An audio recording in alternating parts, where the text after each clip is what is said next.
Assalamu alaikum. This is Dr. Hasna with Hasna Anatomy back with another video, and today we're talking about the bones of your abdomen pelvis, right? So let's get started. So today I'm talking about the sacrum. Now we all know what the sacrum, we've seen the sacrum somewhere, but we're not sure where we've seen it. It's basically the two hip bones when they bind anteriorly at the pubic symphysis, but posteriorly they aren't bound with each other, rather they're bound with this sacrum, which is connecting the two. So that is your sacrum bone, and sacrum is basically formed by the fusion of 5 sacral vertebrae, and it lies just below the lumbar vertebral column. It is basically the posterior most part of your pelvis. So let's get started about talking about the bony features of the sacrum. Sacrum is basically made up of the fusion of those 5 sacral vertebrae. So most of the ridges and the tubercles and elevations that you're going to see in this bone are due to the fact that they're fused. Sacrum is basically a triangular bone, which is why it has a base and a apex. The base is upwards, whereas the apex lies inferiorly. Along with that, it has 4 surfaces. The 4 surfaces include the pelvic surface or the anterior surface, which is concave, the dorsal surface, which is irregular and convex, and then it has 2 lateral surfaces, the right lateral and the left lateral surface. Before we start talking about the bony features of the sacrum, let's go ahead and talk about its anatomical position. The first part of anatomical position is that the pelvic surface is going to lie downwards and forwards. Second point of an anatomical position is that the upper surface of the body of the first sacral vertebra will be sloping forwards at an angle of about 30 degrees. So you can see from this side, this is an angle of 30, you can see it sloping forward. And the third point in anatomical position is that the sacral canal is directed upwards and a little bit backwards. So you can see this is the sacral canal. It is directed towards you guys, which is upwards. All right, so these are the 3 points of anatomical position on how it's kept in our body. Let's get started about talking about its individual parts. The base of the sacrum is basically has a median part and 2 lateral masses. Most of the bone of the sacrum is divided like that, a median portion and lateral masses, right?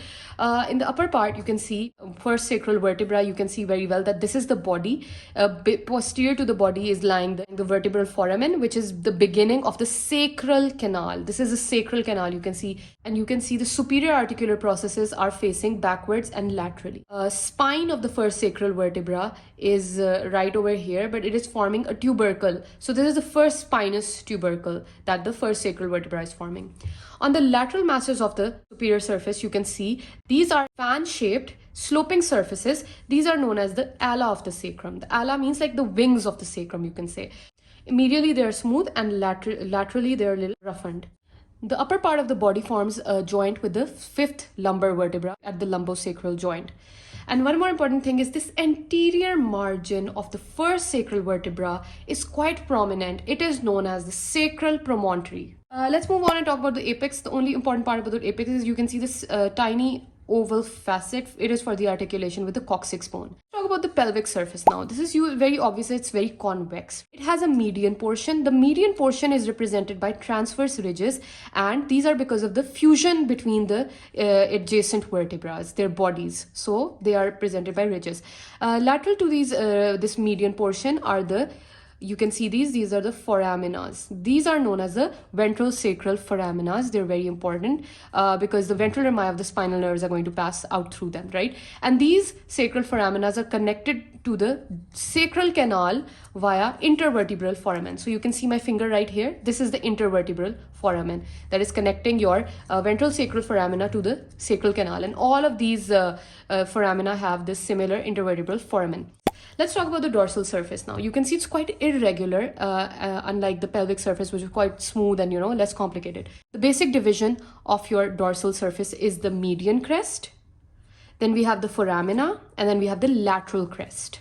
All right, the median crest is formed by the spinous processes of those sacral vertebrae, right? And they're forming the spinous tubercles. They can be 3 or they can be 4. Just remember one thing, that after the last spinous tubercle, below it, you can see that there will be a U-shaped gap in the bone. This U-shaped gap is known as the sacral hiatus. You can see even there's a label over here for the auspice, right?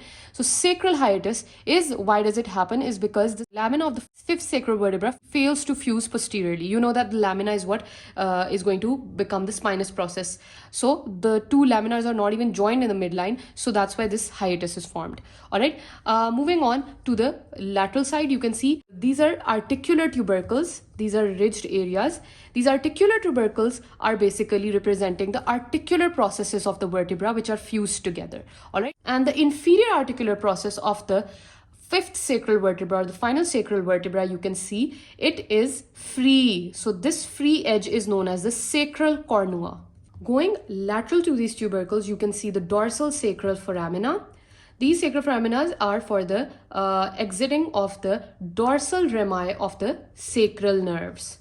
Even more lateral to that is the lateral crest of the dorsal surface, the two lateral crests.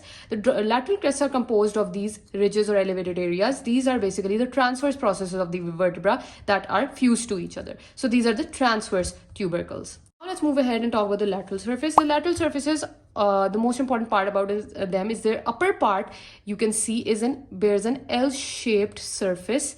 This L-shaped surface is called the auricular surface of the sacrum. This is for forming a joint with the auricular surface of the ilium bone of the hip. All right, so this is where that joint will be formed, sacroiliac joint, a very important joint. Also, this auricular surface has this very smooth anterior area and a posterior very pitted and rough area. That is for the attachments we'll talk about. Below this, there is an area you can see right here. You can see it when I do this. There is a sharp medial bend to the lateral surface that you can see. The sharp medial bend is known as the inferior lateral angle. Finally, let's talk about the sacral canal. Basically, the sacral canal is what where your spinal meninges will lie. Basically, the coverings of your spinal cord or spinal meninges. The subarachnoid space and the subdural space will be in it, and the phylum terminal will also be in it. So that was all about the bony features of the sacrum. Join me in the next video where I will discuss the attachments of the sacrum with mnemonics and in the most simplest way possible. Until then, thank you so much for watching.